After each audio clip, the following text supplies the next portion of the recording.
Hello guys, അപ്പോൾ എല്ലാവർക്കും sketch and ട്രാവലിലേക്ക് സ്വാഗതം. പഴനിയിലേക്കൊരു യാത്ര, അതും രാത്രി 2 മണിക്ക് പഴനിയിലെത്തുക, പഴനിയുടെ റോട്ടിൽ കിടന്ന് ഉറങ്ങുക, അതുപോലെ തന്നെ രാത്രി എല്ലാവരും ഉറങ്ങുന്ന സമയത്ത് വീഡിയോ എടുത്ത് അവിടുത്തെ വിശേഷങ്ങൾ പങ്കുവെക്കുക. അതാണ് ഈ പ്രാവശ്യത്തെ എപ്പിസോഡ്. അപ്പോൾ നമുക്ക് പഴനിയുടെ രാത്രി വിശേഷങ്ങളിലേക്കും പകൽ വിശേഷങ്ങളിലോട്ടും കടക്കാം. കൊച്ചിയിലെ നൈറ്റ് ലൈഫിനേക്കാളും അടിപൊളി പഴനിയിലെ ഗ്രാമത്തിലെ നൈറ്റ് ലൈഫാണ് കേട്ടോ. ബസ് ഇറങ്ങിയപ്പോൾ ആദ്യം കണ്ണിലുടക്കിയത് ഈ അമ്മമാരെയാണ്.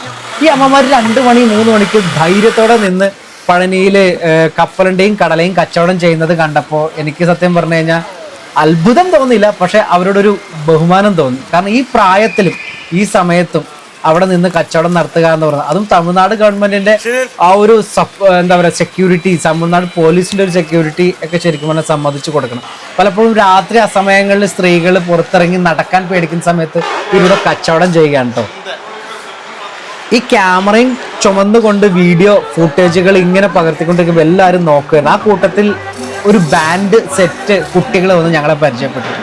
അവർ ഞങ്ങളുടെ വീഡിയോ എടുക്കുമെന്ന് ചോദിച്ചു. അപ്പോൾ അവർ പഴനിയിൽ ഗണപതി ചതുർത്ഥിയുമായി ബന്ധപ്പെട്ട് ഇവിടെ വന്നതാണ് കേട്ടോ. അങ്ങനെ ഞങ്ങൾ അവരുടെ വീഡിയോ എടുത്ത് നേരെ പഴനി മലയുടെ അടുത്തോട്ട് അടിവാരത്തേക്ക് നടന്നു.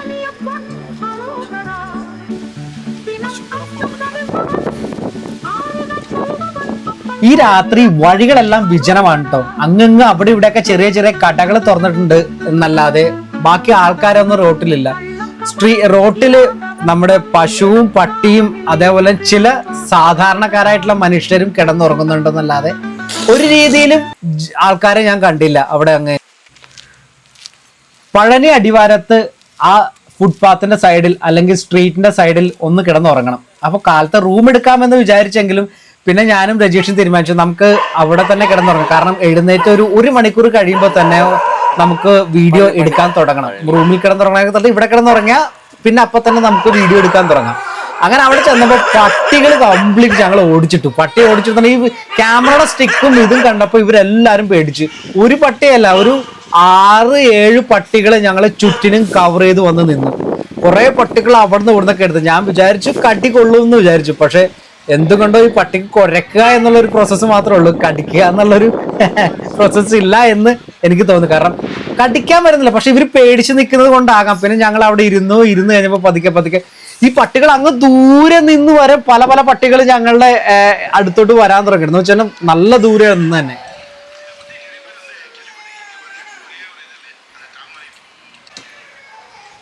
അങ്ങനെ ഞങ്ങൾ അവിടുത്തെ ഉറങ്ങിക്കിടന്നിരുന്ന വെച്ചാൽ എല്ലാവരും എഴുന്നേറ്റ്. ഈ പട്ടിയുടെ കുര കേട്ട് അവിടെ കിടന്ന് ഉറങ്ങി വെച്ചാൽ എല്ലാ ആൾക്കാരും എഴുന്നേറ്റ് ഞങ്ങളെ നോക്കാൻ തുടങ്ങി. ഞങ്ങൾ പതുക്കെ മുന്നോട്ട് നടന്നു. പട്ടി പതുക്കെ മാറുകയും ചെയ്തു. പിന്നെ പതുക്കെ മുന്നോട്ട് പോയി നല്ലൊരു സ്പോട്ട് നോക്കിയിരുന്നു.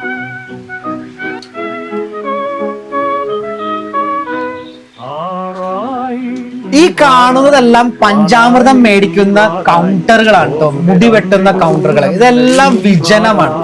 ഞങ്ങള് അവിടെയുള്ള ഒരു പോലീസ് സ്റ്റേഷന് മുന്നിലുള്ള ഒരു സിമെന്റ് ബെഞ്ചിൽ കിടന്ന് ഉറങ്ങാമെന്ന് തീരുമാനിച്ചു. ഞങ്ങളുടെ കൂട്ടത്തിൽ ഞങ്ങൾ 2 പേരും മാത്രമല്ല കേട്ടോ. അവിടെ ചെന്നപ്പോ ഞങ്ങളെ ഓടിച്ചിട്ട പട്ടികളിൽ ഒരുത്തൻ ഞങ്ങളുടെ അടുത്ത് വന്ന് കിടക്കുകയും ചെയ്തു. അങ്ങനെ ഞങ്ങളൊരു 2 മണിക്കൂർ ഉറങ്ങാമെന്ന് തീരുമാനിച്ചു. പക്ഷെ കള്ളന്മാരുടെ ശല്യം നല്ലോണമാണ്. കാരണം ഇങ്ങോട്ട് വന്ന വഴിക്ക് തന്നെ ഞങ്ങൾക്ക് ഒരു പേഴ്സ് കളഞ്ഞിട്ട്, ആരോ പോക്കറ്റ് അടിച്ചതിന് ശേഷം കളഞ്ഞ പേഴ്സാണെന്ന് തോന്നുന്നു. അങ്ങനെ ഞങ്ങൾ കുറച്ചു നേരം സംസാരിച്ച് വിശേഷങ്ങളും പഴനിയുടെ വിശേഷങ്ങളും കുറച്ച് ഗോസിപ്പ് കഥകളൊക്കെ പറഞ്ഞ് ഉറങ്ങി. എഴുന്നേറ്റപ്പോ ഉറങ്ങി എഴുന്നേക്കുന്നത് ഇഡ്ഡലിയുടെയും ദോശയുടെയും മണം കേട്ടുകൊണ്ടാണ്. അങ്ങനെ മണം കേട്ടുകൊണ്ട് എഴുന്നേറ്റ് ആദ്യം തന്നെ, കാരണം തലേ ദിവസം ഭക്ഷണം കഴിക്കാത്തതോടെ നേരെ പല്ലൊന്നും തേച്ചില്ല, ആദ്യം തന്നെ ഭക്ഷണം കഴിക്കാൻ വേണ്ടി കയറി അവിടുന്ന് ഒരു 6-7 ഇഡ്ഡലി അങ്ങോട്ട് കയറ്റി. അത് കഴിഞ്ഞതിന് ശേഷം ആദ്യം കണ്ടത് ഈ അമ്മയാണ്. ഈ അമ്മ അവിടെ കോലം വരച്ചുകൊണ്ടിരിക്കുകയായിരുന്നു കേട്ടോ. കോലം ഞാൻ ഇതൊന്ന് സംസാരിക്കണമെന്നുണ്ടായിരുന്നു, പക്ഷെ ഈ സമയത്ത് വെളുപ്പിനെ വന്നിട്ട് അവരോട് സംസാരിക്കണത് ശരിയല്ലോ, ആദ്യം എന്നെ കണി കാണണം ശരിയല്ലല്ലോ അവർ. അങ്ങനെ ഞാൻ അവരുടെ വീഡിയോ ഫുട്ടേജ് എടുത്തു. ആ കുഞ്ഞു വീടിന്റെ മുന്നിൽ അവര് കോലം വരക്കണതും ഒക്കെ ഫുട്ടേജുകൾ എടുത്ത്. അങ്ങ് ദൂരെ മലമുകളിൽ പഴനി ഇങ്ങനെ നെഞ്ചും വിരിച്ച് നിൽക്കുന്നു. എല്ലാവരുടെയും ജോലികളെല്ലാം കഴിഞ്ഞ് ചിലര് വീട്ടിലോട്ട് പോകാൻ വേണ്ടി ബസ് കയറുന്നു, ചിലര് ജോലിക്ക് വന്ന് ജോയിൻ ചെയ്യും, ചിലർ കച്ചവടം തുടങ്ങിയിരുന്നു, മറ്റു ചിലർ അങ്ങ് ദൂരെ നിന്ന് വന്നവരെല്ലാരും കുട്ടികളെ മുട്ടയടിക്കാനും മുതിർന്നവരെ മുട്ടയടിക്കാനും എല്ലാം നേരത്തെ വന്ന് അവരുടെ നേർച്ചകൾ കംപ്ലീറ്റ് ചെയ്യുന്നുണ്ട്.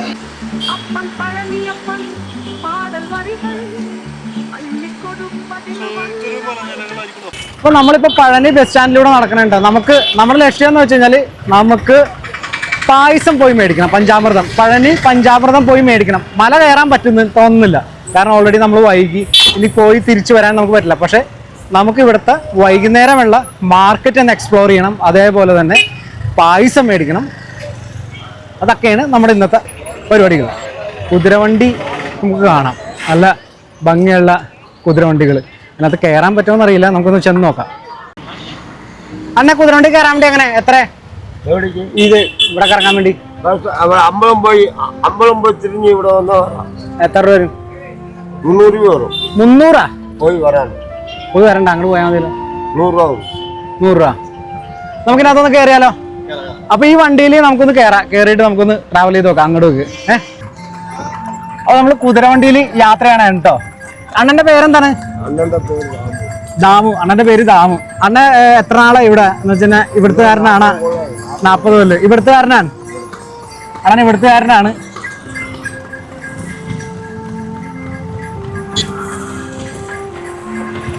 ഈ കുതിരയുടെ പേരെന്താ? രാമുവാ? റാണി.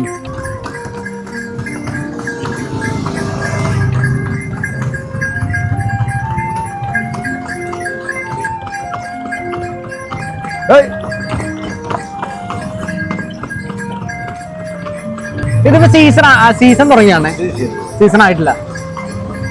ഇപ്പൊ തിരക്ക് കുറവാണല്ലോ. ഇപ്പൊ തിരക്ക് കുറവാന്ന് പറഞ്ഞ. ഇപ്പൊ സാറ സീസൺ ആയിട്ടില്ല എന്നാ പറഞ്ഞത്. അപ്പൊ അടിയിന്ന് പായസം മറ്റേ പഞ്ചാമൃതം മേടിക്കാൻ കിട്ടൂലേ? അടിയിന്ന് കിട്ടൂലേ? നമ്മളെക്കാളും കൂടുതൽ അറിയാലേ സഞ്ചരിക്കുന്നതുകൊണ്ട് നേരത്തെ ഒരു ട്രാഫിക് ബ്ലോക്കിനൊക്കെ പറ്റി അതിന് നല്ല ധാരണ. അല്ല, ഇതിന് എനിക്കൊന്ന് അയച്ചിട്ട് കറക്റ്റ് ആയിട്ട് അത് പോയിരിക്കും.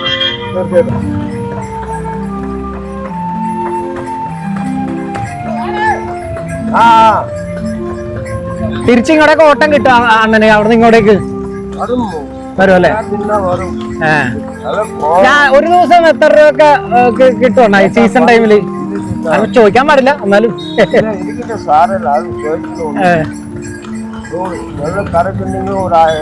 അതിന്റെ ഒക്കെ ഓടോ അല്ലേ? ഇത് സ്വന്തം കുതിരയാണോ അല്ലെങ്കിൽ സ്വന്തം കുതിരയാണ്? ഒരെണ്ണമുള്ള ഒരു കുതിര.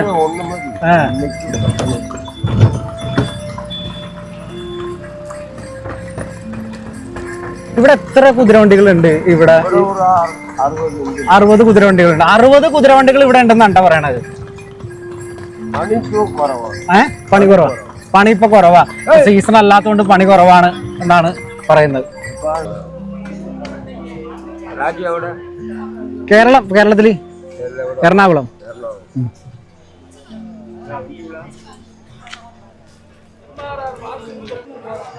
അപ്പൊ നല്ല കുതിരവണ്ടി യാത്രയും കഴിഞ്ഞ് ഇറങ്ങണേണ്ട. കുതിരവണ്ടി യാത്ര എങ്ങനെ ഉണ്ടായിരുന്നു രജീഷ്?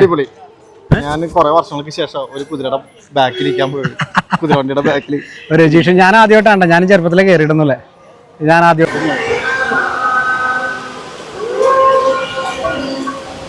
ത്തിലൂടെ ചുറ്റിനും ഇതുപോലെ നടക്കാൻ വേണ്ടി നല്ല ഭംഗിയാണ് കേട്ടോ.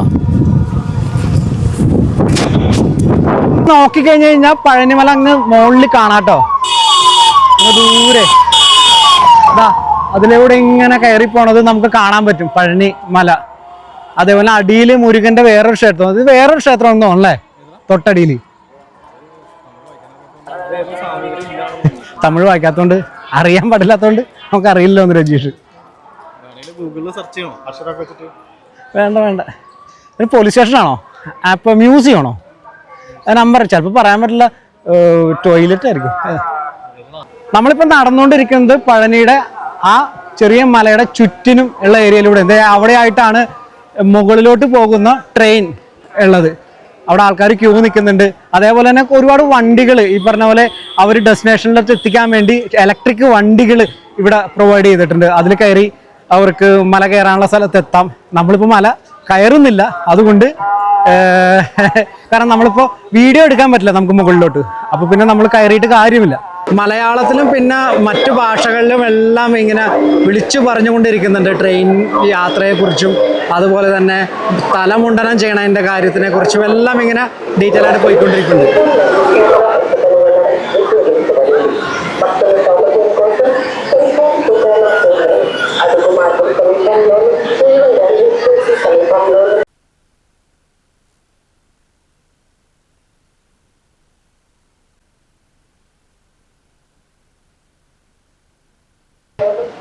നമ്മുടെ ശബരിമലയിലൊക്കെ ഇതുപോലത്തെ ശരിക്കും പറഞ്ഞാൽ ട്രെയിൻ കൊണ്ടുവരണ്ടേ രജീഷേ? എന്നിട്ട് നമ്മുടെ ശബരിമലയിലൊക്കെ ഇതുപോലത്തെ ഒരു ട്രെയിൻ കൊണ്ടുവരണ്ടേ ശരിക്കും പറഞ്ഞ മുകളിലോട്ട് പോകാൻ വേണ്ടി അല്ലേ?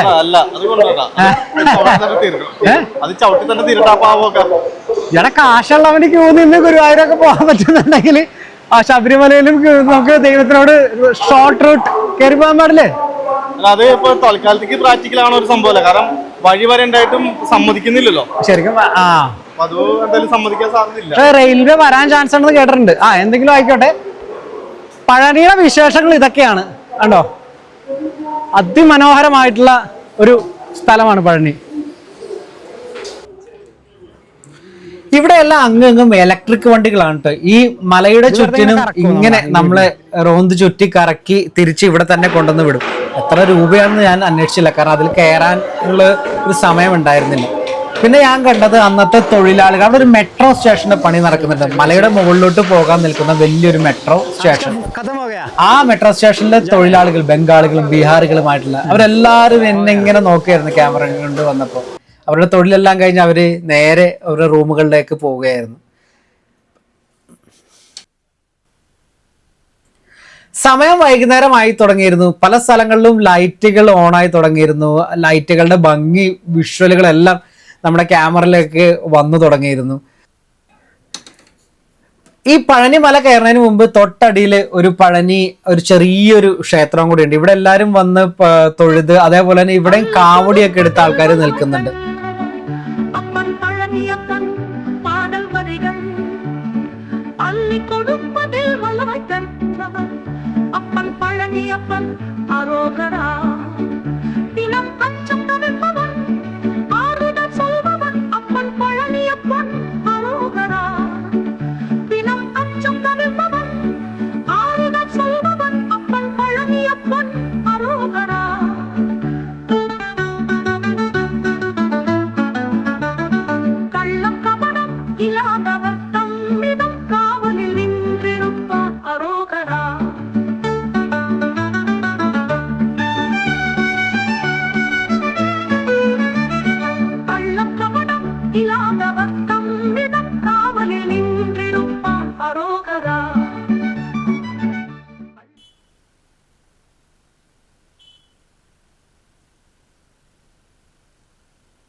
ഞാൻ ആ ചേട്ടനോട് സംസാരിച്ചുകൊണ്ടിരിക്കുന്ന സമയത്ത് രജീഷിനെ ഒരു ഫാമിലി വന്നിട്ട് ഫോട്ടോ എടുക്കാൻ വേണ്ടി വിളിച്ചു.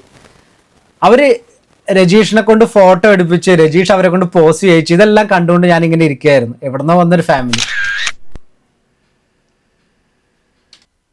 ഈ കരിങ്കല്ല് കൊണ്ടുണ്ടാക്കിയ ഈ വിളക്ക് കണ്ടിന്യൂസ് ആയിട്ട് കത്തിക്കൊണ്ടിരിക്കണം. കർപ്പൂരം ആൾക്കാർ കൊണ്ടുവന്ന് ഇട്ടുകൊണ്ടിരിക്കുന്നുണ്ട്. പോലീസുകാരെല്ലാവരും ഇങ്ങനെ എന്നെ നോക്കിക്കൊണ്ടിരിക്കുകയും ചെയ്യുന്നുണ്ട് കേട്ടോ. അങ്ങനെ അടുത്ത പരിപാടി എന്ന രീതിയിൽ കുറച്ച് നമുക്ക് പായസം അല്ലെങ്കിൽ പഞ്ചാമൃതം മേടിക്കണം. ഇവിടുന്ന് മേടിച്ച് വീട്ടിൽ കൊണ്ടുവരണം. എനിക്കും വേണം, രജീഷിനും വേണം. അപ്പോൾ ഒരു 3-5 പഞ്ചാമൃതം മേടിക്കണം. പക്ഷെ പ്രശ്നം എന്താണ് ഉണ്ടായെന്ന് വെച്ചാൽ,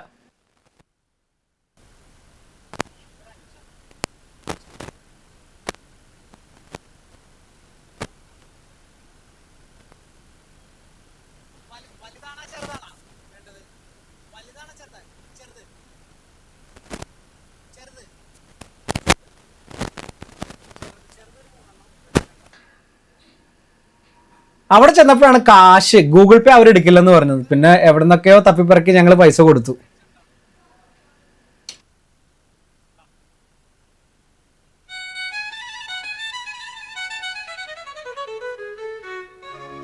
மடை திறமை என்பது ராஜசேகரன் லோகினி ரவி மற்றும் பலர் நடித்து தொத்து ஆம் ஆண்டு வெளிவந்த ஒரு ഉന്നതமான പാടൽ இந்த പാടൽ കുരൽ പയർച്ചി രാത്രി ഈ കുതിരകൾ ഇങ്ങനെ നിൽക്കുന്നത് കാണാൻ നല്ല ഭംഗിയാണ് കേട്ടോ. ഈ ലൈറ്റിന്റെ വെളിച്ചത്തിൽ, അതും ഒറിജിനൽ സ്ട്രീറ്റ് ലൈറ്റിന്റെ വെളിച്ചത്തിൽ ഇങ്ങനെ നിൽക്കുന്നത് കാണാൻ നല്ല ഭംഗിയാണ് കേട്ടോ.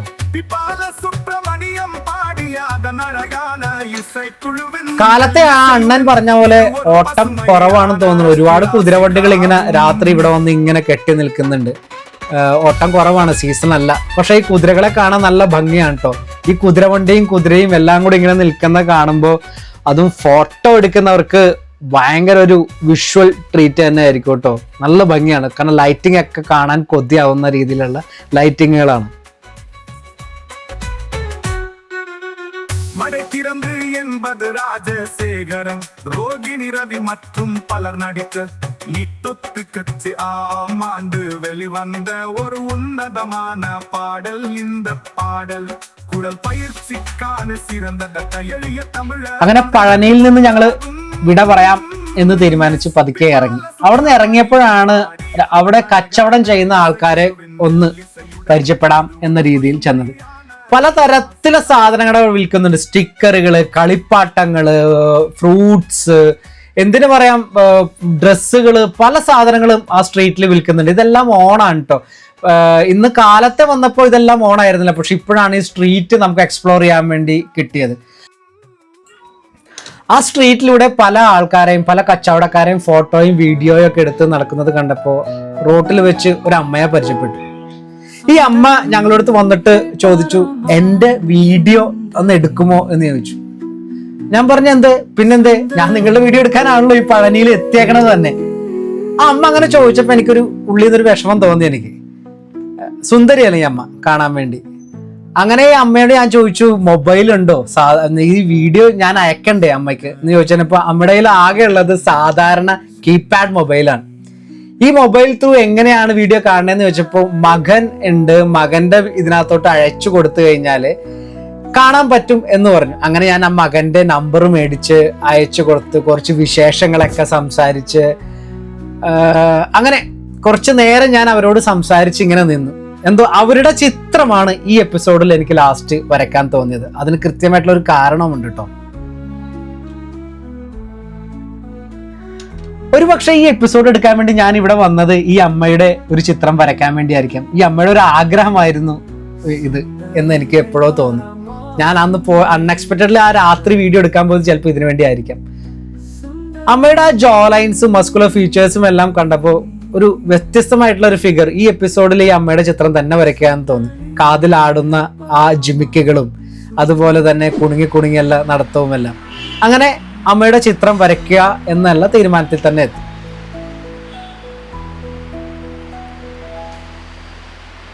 ചിത്രം വരച്ചോണ്ടിരിക്കുമ്പോൾ ഞാനിങ്ങനെ ആലോചിക്കായിരുന്നു, ഇത് അമ്മയുടെ കയ്യിലോട്ട് എത്തുമോ, ഇതൊന്നും എനിക്ക് അവർക്ക് ഫ്രെയിം ചെയ്ത് കൊടുക്കണമെന്നുണ്ടായിരുന്നു. ഇനി തിരിച്ചു പഴനിക്ക് പോയി കൊടുക്കുക എന്ന് പറഞ്ഞൊരു പ്രോസസ്സ് നടക്കാത്ത കാര്യം. എന്തോ ഇനി എപ്പോഴെങ്കിലും പഴനിക്ക് പോകുമ്പോൾ നമ്മൾ കൊടുക്കാം അല്ലെ. എല്ലാവരും ഷെയർ ചെയ്യുക, കമന്റ് ചെയ്യുക, സബ്സ്ക്രൈബ് ചെയ്യുക. Thank you.